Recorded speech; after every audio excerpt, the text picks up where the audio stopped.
In the California woods, two young men had already dug a grave where they planned to bury a 17-year-old girl before taking her life. Daniel Bezemer, 18, harbored intense jealousy toward his girlfriend, Justine Vanderschoot, and, along with his close friend Brandon Fernandez, 21, decided to kill her, according to Placer County prosecutors. After attending a family dinner at Justine's home on Labor Day 2003, the couple met with Fernandez.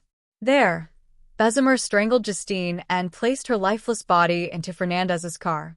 They drove her to a secluded spot in the woods, undressed her, doused her with what investigators believe was methanol, and buried her. Investigators later reported that Justine was still making noises and moving as she was laid to rest. Her mother, Lynnette Vanderschoot, shared in a 2017 parole hearing how Justine had dirt in her lungs and esophagus, indicating she had been gasping for air as she was buried alive. While a pathologist suggested the evidence was consistent with her being buried alive, it was also possible that she inhaled dirt before being fully buried. Initially, Justine's relationship with Bezemer seemed typical of high school romances. He would regularly visit her home for dinner with her family. But prosecutors revealed that, beneath the surface, Bezemer's jealousy was a constant undercurrent. After he became consumed with jealousy, their relationship was marked by his controlling behavior. Later that night, the Placer County Sheriff's detectives, accompanied by a chaplain, arrived at the Vanderschoot home. They delivered the devastating news, "Your daughter's not coming home." Both Bezemer and Fernandez eventually confessed to their crime. Bezemer was convicted of first-degree murder in 2005 and sentenced to 25 years to life. At the age of 40, he had a parole consultation in August 2020, followed by hearings in 2022 and 2023, all of which resulted in denials. His next parole hearing is scheduled for March 2028.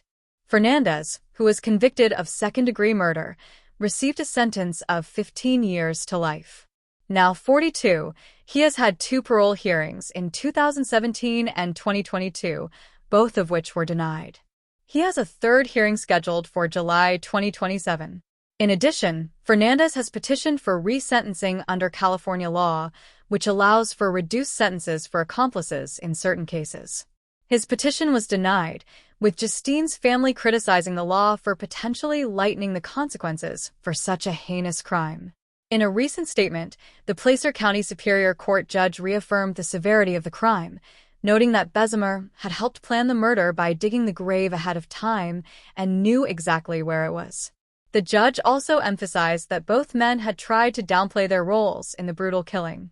Justine's family has since channeled their grief into advocacy.